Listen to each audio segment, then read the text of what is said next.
بسم اللہ الرحمن الرحیم۔ السلام علیکم عزیز طلباء، امید ہے کہ آپ سب خیریت سے ہوں گے۔ مطالعہ پاکستان جماعت دہم کی لیکچر سیریز کے آج کے لیکچر میں آپ کی خدمت میں حاضر ہوں۔ عزیز طلباء، آج کا جو لیکچر ہے وہ آپ کا ریویو لیکچر ہے، باب نمبر 6، جو اس دہم کی کتاب کا پہلا چیپٹر ہے، تاریخ پاکستان حصہ دوم کا۔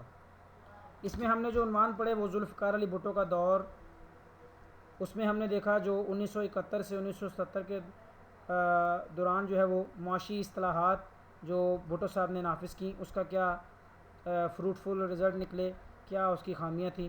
اس میں ہم نے دیکھا کہ صنعتوں کو قومی تحویل میں لینا، جو انڈسٹری ہے، انڈسٹریاں ہیں، وہ ان کو قومی تحویل میں لے لیا گیا، یعنی قومیانہ کر دیا گیا، حکومت چلائے گی۔ پھر بینکوں بیمہ کمپنیوں کو قومی تحویل میں لیا گیا۔ پھر لیبر اصلاحات، یعنی مزدوروں کے لیے جو ہے وہ اصلاحات لائی گئیں ان کی حالات کی بہتری کے لیے۔ پھر ہم نے دیکھا یہ جو نیشنلائزیشن کی گئی، قومیانہ کیا گیا، حکومت ان سب اداروں کو چلائے گی، ان کا صنعت، تعلیم اور جو کامرس ہے، بزنس، اس پر کیا اثرات ہوئے، اچھے اور برے، پھر وہ ہم نے دیکھے۔ پھر 1973 کا آئین، جو کہ پاکستان کا موجودہ آئین بھی ہے، اس کے ہم نے اہم پہلو ڈسکس کیے۔ پھر جنرل ضیاء الحق کا دور 1977 تا 1988 ہم نے دیکھا۔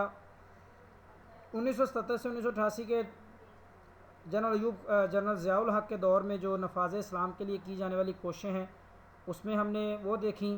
پھر محمد خان جنیجو کا دور حکومت 1985 تا 1988 کے دوران جو اہم واقعات ہوئے ہم نے وہ دیکھے۔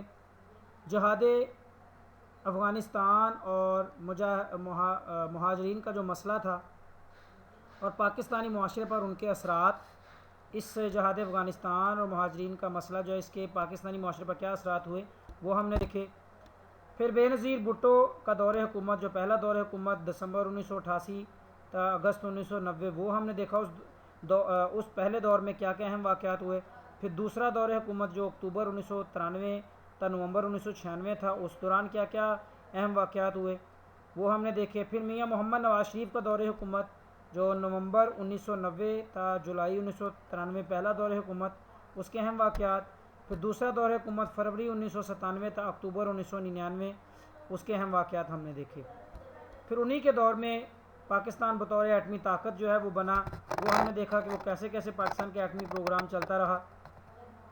پھر 12 اکتوبر 1999 کے فوجی قبضہ، جب کارگل کے مقام پر پاکستان کی فوج اگلی چوکیوں پر پہنچ گئی تھی اور میاں محمد نواز شریف واشنگٹن جا کر صدر بل کلنٹن کے کہنے پر جو ہے وہ جنگ بندی کے اعلامیے پر دستخط کر آئے تھے، جس سے عوام اور فوج سخت ناراض ہوئے تھے۔ اس کے بعد 12 اکتوبر 1999 کو جنرل مشرف نے نواز شریف کی جو آئینی حکومت تھی، جمہوری حکومت، اس کا خاتمہ کر کے فوجی حکومت جو ہے وہ نافذ کر دی تھی، مارشل لا نافذ کر دیا، ایمرجنسی نافذ کر دی۔ پھر مشرف کے دور میں انتظامات کی نچلی سطح پر منتقلی اور مقامی حکومت، لوکل جو سیلف گورنمنٹ ہے۔ پھر لوکل گورنمنٹ پلان ان کا 2000 میں آیا، اس میں جو یونین کونسل ادارہ، پھر تحصیل کونسل، پھر ضلعی کونسل۔ پھر اس کے بعد انتخاب 2002 میں جو انتخابات ہوئے، الیکشنز، اور پھر اس کے بعد بحالی جمہوریت دوبارہ بحال ہوئی۔ پھر جنرل مشرف کا جو ہے روشن خیالی کا نظریہ، جو انہوں نے خواتین کے لیے اہم اقدامات کیے، وہ ہم نے دیکھا۔ پھر مشرف کے دور حکومت میں نجکاری اور صنعتوں کا قیام، جو مشرف کے زمانے میں پرائیویٹائزیشن، بہت سے اداروں کو تو پرائیویٹ کر دیا گیا اور بہت سی نئی جو فیکٹریاں قائم کی گئی، ان کا کیا نتائج نکلے۔ تو جو مشقی سوالات آپ نے ہوم اسائنمنٹ ہے، وہ مشقی سوالات ہے۔ 20 دسمبر 1971 کو صدر پاکستان اور چیف مارشل لا ایڈمنسٹریٹر کا عہدہ کس نے سنبھالا تھا؟ ذوالفقار علی بھٹو نے۔